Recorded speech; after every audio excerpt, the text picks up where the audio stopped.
Hello dear students, welcome back to my YouTube channel. आज हम discuss करेंगे motion का सेकंड पार्ट, जिसमें कि हम स्पीड, एक्सेलरेशन और वेलोसिटी का कॉन्सेप्ट समझेंगे। इसके पहले मैंने एक वीडियो ऑलरेडी पोस्ट कर दिया है जिसमें मैंने डिस्टेंस और डिस्प्लेसमेंट को एक्सप्लेन किया है। If you haven't watched it yet, मैंने उसका लिंक जो है वो डिस्क्रिप्शन बॉक्स में मेंशन कर दिया। ठीक है, तो चलिए आज का टॉपिक समझते हैं। अब before moving on to what actually speed, velocity और एक्सेलरेशन इज, हमें एक और चीज समझनी है कि मोशन में there are two different types of motion. इसके पहले मैंने बताया था 3 काइंड्स ऑफ मोशन, जिसमें कि circulatory motion, straight line motion and oscillatory motion था। अब जो स्ट्रेट लाइन मोशन है उसमें भी देयर आर 2 पार्ट्स, एक होता है यूनिफॉर्म मोशन और एक होता है नॉन यूनिफॉर्म मोशन। ठीक है, तो अब इन दोनों का कॉन्सेप्ट क्या है, तो स्टार्ट करते हैं यूनिफॉर्म मोशन से। तो यूनिफॉर्म मोशन का मतलब है,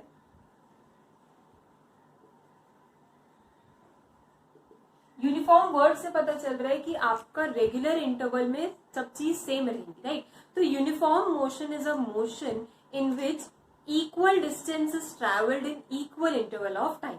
ठीक है, इसका मतलब कि जैसे यहाँ पे मैंने लिख दिया है ऑलरेडी कि a car is moving suppose from the point A to the point B, जिसमें कि 10 मीटर्स का डिफरेंस है। पॉइंट ए सी 10 मीटर्स है, पॉइंट सी डी 10 मीटर्स है, पॉइंट बी डी 10 मीटर्स है, राइट। तो अब इसमें सपोज पॉइंट ए से पॉइंट सी जाने में उस कार को 10 सेकेंड्स लगे। That means for travelling 10 meters the car took 10 seconds. For traveling next 10 meters also the car took 10 seconds, and finally for traveling the last 10 meters the car again took 10 seconds. इसका मतलब क्या हुआ कि एक car को travel करने के लिए, इक्वल डिस्टेंसेस को कवर करने के लिए इक्वल इंटरवल ऑफ टाइम लग रहा है। तो that is called uniform motion. मतलब कि यूनिफॉर्म मोशन का डेफिनेशन क्या है कि when a body covers equal distances in equal interval of time, it is said to be moving with uniform motion. मतलब कि इक्वल डिस्टेंस अगर एक बॉडी कवर करती है इक्वल टाइम इंटरवल में, मतलब कि हर बार 10 सेकेंड्स ही हम ले रहे हैं, तो that is called uniform motion. Understood. अब हम आते हैं नॉन यूनिफॉर्म मोशन क्या होता है।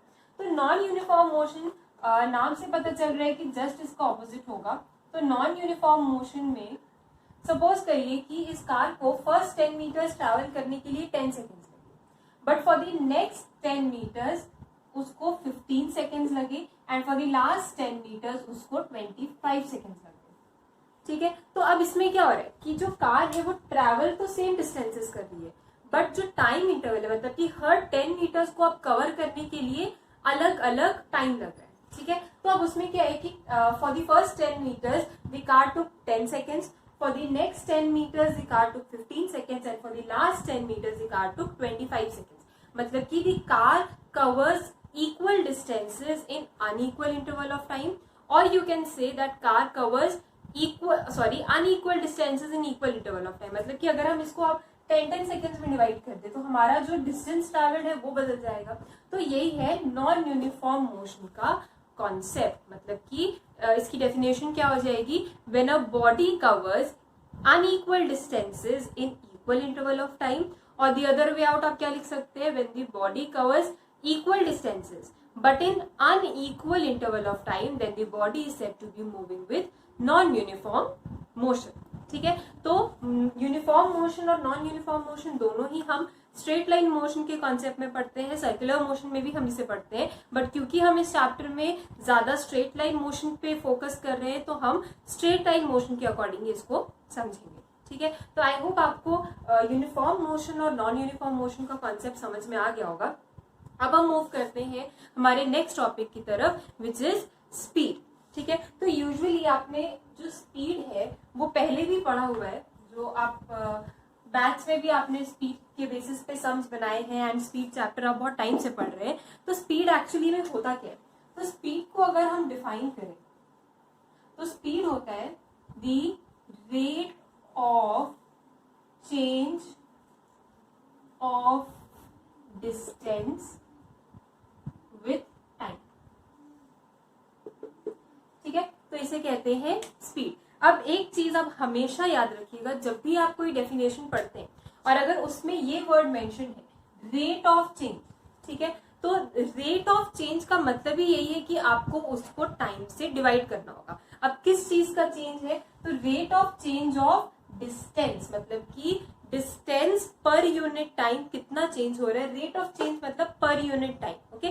तो डिस्टेंस पर यूनिट टाइम कितना चेंज हो रहा है उसे हम क्या कहते हैं, स्पीड, ठीक है। तो अब इसका फॉर्मूला क्या हो जाएगा, speed is equals to distance by time, मतलब कि जो डिस्टेंस है उसका रेट ऑफ चेंज क्या है उसको हम क्या कहते हैं, स्पीड। तो स्पीड क्या हो जाएगा, डिस्टेंस डिवाइडेड बाय टाइम, ठीक है। तो अब आते हैं इसके एसआई यूनिट में। एसआई यूनिट जो है, डिस्टेंस का एसआई यूनिट होता है मीटर्स एंड टाइम का एसआई यूनिट होता है सेकेंड्स। तो एसआई यूनिट ऑफ स्पीड क्या हो जाएगा, मीटर पर सेकेंड, ठीक है। हम इसको एक और वे में एक्सप्रेस करते हैं which is kilometre per hour, but अगर आपके एग्जाम में इससे रिलेटेड क्वेश्चन आता है तो try to get your answer in metre per second, because हम हमेशा फिजिक्स में अपने आंसर को एसआई यूनिट में छोड़ते हैं, ठीक है। तो try to get your answer in metre per second. Now coming to the next concept, अब ये जो स्पीड है इसे हम कहते हैं स्केलर क्वांटिटी। अब ये स्केलर क्वांटिटी क्या होता है, तो स्केलर क्वांटिटी वो क्वांटिटी है जिसमें there is only magnitude and there is no direction. मतलब कि स्पीड में क्या है, यूजुअली हम बस मैग्नीट्यूड का बात करते हैं। अब मैग्नीट्यूड क्या है, जैसे कि I write that the speed of the car is 10 metres per second, ठीक है। तो ये जो 10 है, this 10 is the magnitude of the physical quantity. Physical quantity क्या है इसमें, स्पीड, और उसका मैग्नीट्यूड क्या है, 10 मीटर पर सेकेंड। मतलब कि जो कार है या जो बस है या कोई भी व्हीकल जो है that is travelling in the speed of 10 metres per second. But अब ये जो है ये बस मैग्नीट्यूड बताता है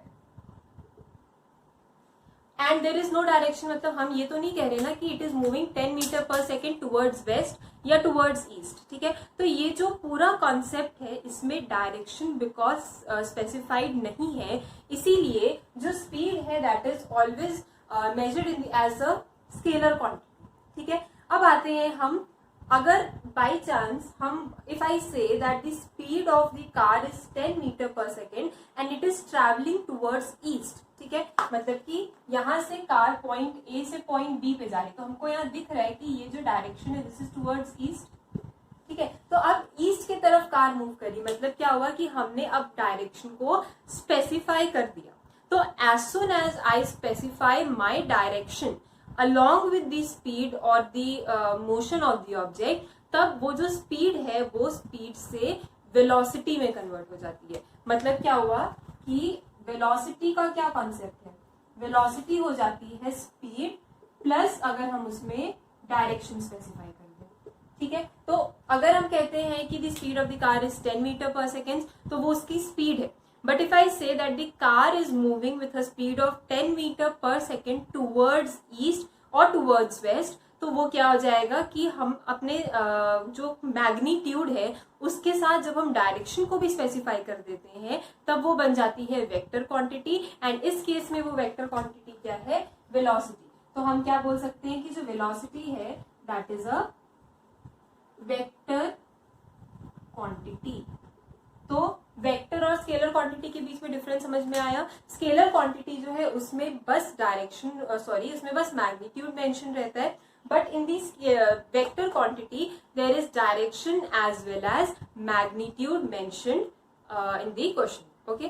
तो अब जो स्पीड और वेलोसिटी है इन दोनों में डिफरेंस कुछ नहीं है। स्पीड का मतलब होता है rate of change of distance, but velocity में होता है the rate of change of displacement. मतलब कि डिस्टेंस और डिस्प्लेसमेंट में भी हमने पढ़ा था कि उसका भी कॉन्सेप्ट यही कहता है कि डिस्टेंस में डायरेक्शन स्पेसिफाइड नहीं होता है बट डिस्प्लेसमेंट में डायरेक्शन स्पेसिफाइड होता है, it is the shortest distance, right. तो अब जब डिस्टेंस द डायरेक्शन स्पेसिफाई कर देंगे हम लोग तो क्या होगा कि वो वेलोसिटी में कन्वर्ट हो जाएगा rather than using the term speed, ठीक है।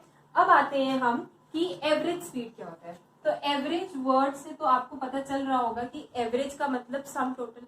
तो एवरेज स्पीड का मतलब होता है कि टोटल स्पीड जो हम अलग अलग पॉइंट ऑफ टाइम पे ट्रैवल कर रहे हैं उसकी टोटल स्पीड बाय टोटल जो हमें टाइम लगा वो हो जाएगा total distance by total time, मतलब कि टोटल हमने जो डिस्टेंस ट्रैवल किया है डिवाइडेड बाय टोटल टाइम जब हम करते हैं, that becomes the average speed. वही सेम कॉन्सेप्ट एवरेज वेलोसिटी का भी है, ठीक है। तो एवरेज वेलोसिटी क्या हो जाएगा, average velocity is equals to initial velocity u plus final velocity v by 2। ये नोशंस आपको याद रखने होंगे कि इनिशियल वेलोसिटी को हम u से डिनोट करते हैं एंड फाइनल वेलोसिटी को हम v से डिनोट करते हैं, ठीक है। बिकॉज आगे जब आप न्यूमेरिकल्स बनाएंगे तो आप हर बार initial velocity final velocity words नहीं यूज कर सकते, तो हम उसको शॉर्ट फॉर्म में जो स्टैंडर्ड फॉर्म है वो हो जाता है u and v, u for initial velocity and v for final velocity, ठीक है। तो आई होप आपको स्पीड और वेलोसिटी का कॉन्सेप्ट क्लियर हो गया होगा एंड दोनों के बीच में डिफरेंस भी पता चल गया होगा। अब एक और वे है इसको याद रखने का कि अगर आप वेलोसिटी की बात करें तो वेलोसिटी होता है स्पीड विथ डायरेक्शन। ये एरो का मतलब क्या है कि किस डायरेक्शन में आपकी बॉडी जा रही है, आप वो स्पेसिफाई कर रहे हैं। तो स्पीड विथ डायरेक्शन क्या बन जाता है, वेलोसिटी, ठीक है। तो अब ये था, अभी जो हम लोग पढ़ रहे थे वो था rate of change of distance का कॉन्सेप्ट। अब अगर हम rate of change of speed या rate of change of velocity के कॉन्सेप्ट को पढ़ेंगे तो वो आ जाता है हमारे एक्सेलरेशन एंड रिटार्डेशन में, ठीक है। तो अब हम समझते हैं एक्सेलरेशन एंड रिटार्डेशन क्या होता है।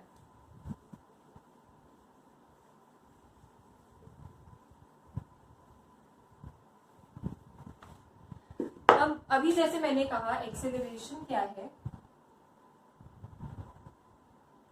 Acceleration is the rate of change of velocity। फिर से अब इसमें rate of change of velocity की बात हो रही है, ठीक है। तो अब रेट वर्ड आया है, दैट मीन्स कि हमारा जो एक्सेलरेशन है, let's denoted by the letter a, वो रेट का मतलब क्या है कि नीचे डिनोमिनेटर में तो अब टाइम आएगा ही, ठीक है। अब यहाँ पे क्या है, चेंज ऑफ वेलोसिटी, मतलब कि वेलोसिटी कितनी चेंज हुई है। तो अब इसमें मैं ऑलरेडी आपको बता चुकी हूँ कि इनिशियल वेलोसिटी जो है उसका मतलब उसको हम u से डिनोट करते हैं, फाइनल वेलोसिटी को हम v से डिनोट करते हैं। इनिशियल मतलब कि पहले किस वेलोसिटी से आप मूव कर रहे थे, एंड फाइनल मतलब कि फाइनली जब आप उसको मेजर कर रहे हैं तो फाइनली उसका वेलोसिटी क्या है, ठीक है। तो अब चेंज ऑफ वेलोसिटी की बात हो रही है, तो चेंज ऑफ वेलोसिटी क्या होगा, मतलब आपका final velocity minus initial velocity will give you the change of velocity. तो इसका मतलब क्या हुआ कि एक्सेलरेशन जो है दैट इज द रेट मतलब by time of change of velocity, मतलब कि वेलोसिटी आपकी जो चेंज हो रही है, तो वेलोसिटी कितनी चेंज हुई, फाइनल वेलोसिटी में से इनिशियल वेलोसिटी जब हम माइनस कर देंगे तो rate of change of velocity आ जाता है, ठीक है। इसको एक एग्जाम्पल के थ्रू समझते हैं। जैसे अ car is moving with a velocity of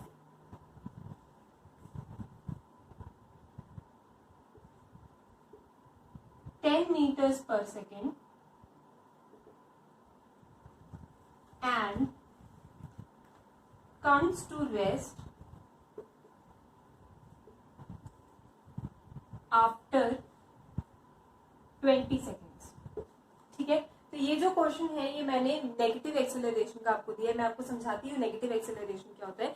जैसे कई बार ऐसा होता है कि हमारी जो इनिशियल वेलोसिटी है वो ज्यादा होती है एंड फाइनल वेलोसिटी जो है वो कम हो जाती है, मतलब कि आपने स्टार्ट किया था जब मेजर करना तो आपकी स्पीड हाई थी, बट जब आप ब्रेक लगा के अपनी कार को रोक देते हैं या सपोज आप अपनी वेलोसिटी को कम कर देते हैं तो आपकी फाइनल वेलोसिटी इनिशियल वेलोसिटी से कम हो जाती है। तो उस केस में क्या होगा, फॉर्मूला तो हम यही अप्लाई करेंगे। तो अब यहाँ पे एक्सेलरेशन क्या हो जाएगा, सबसे पहले आपको मेंशन करना होगा कि आपने क्या क्या टर्म्स यूज किए। तो इनिशियल वेलोसिटी क्या है, इनिशियल मतलब कि जो पहले आपकी वेलोसिटी थी, तो इनिशियल वेलोसिटी क्या है 10 metres per second, okay. Final velocity क्या है, फाइनल वेलोसिटी क्योंकि हम रेस्ट पे आ गए हैं तो फाइनल वेलोसिटी क्या हो जाएगी 0 मीटर्स पर सेकेंड, बिकॉज अब हमारी बॉडी में कोई वेलोसिटी नहीं है, ठीक है। And then the last is time, कितना टाइम हमें लगा यहाँ पे आफ्टर 20 सेकेंड्स, तो कितना टाइम लगा 20 सेकेंड्स, ठीक है। तो अब आते हैं एक्सेलरेशन में। तो एक्सेलरेशन का फॉर्मूला क्या है, v minus you by T, ठीक है। इसका जो ऐसा यूनिट है वो भी हम यहाँ समझ लेंगे। v क्या है 0 metres per second minus you क्या है, initial velocity 10 metre per second, आप इसे मेंशन ऐसे करें, और लास्ट में जो टाइम है दैट इज 20 सेकेंड्स। ठीक है, अब इसको हम सॉल्व करते हैं, तो this comes to -10/20 metre per second square, तो ये हो जाएगा 0.5 मीटर पर सेकेंड स्क्वायर। ठीक है, तो अब ये नेगेटिव वैल्यू आया। अब नेगेटिव वैल्यू का मतलब क्या है कि एक्सेलरेशन जो है वो हमेशा पॉजिटिव वैल्यू फॉर्म करता है, बट अगर आपकी जो फाइनल वेलोसिटी है वो इनिशियल वेलोसिटी से कम होती है तो वो नेगेटिव एक्सेलरेशन के फॉर्म में आता है, जिसके लिए हम एक दूसरा टर्म यूज करते हैं विच इज कॉल्ड रिटार्डेशन। ठीक है, तो रिटार्डेशन क्या है, retardation is the negative acceleration. तो इस क्वेश्चन में हमारे पास क्या आया है, नेगेटिव एक्सेलरेशन आया है, तो इसीलिए हम इसे क्या करेंगे, रिटार्डेशन। अब आते हैं कि इसका जो एसआई यूनिट है वो कैसे फॉर्म हुआ है। यहाँ पे देखिए एक्सेलरेशन जो है वो v minus u by t के फॉर्म में होता है, राइट। तो अब यहाँ पे v माइनस यू मतलब कि आप वेलोसिटीज माइनस कर रहे हैं, वेलोसिटी का एसआई यूनिट क्या होता है, मीटर पर सेकेंड, जो इसके पहले अभी हमने डिस्कस किया।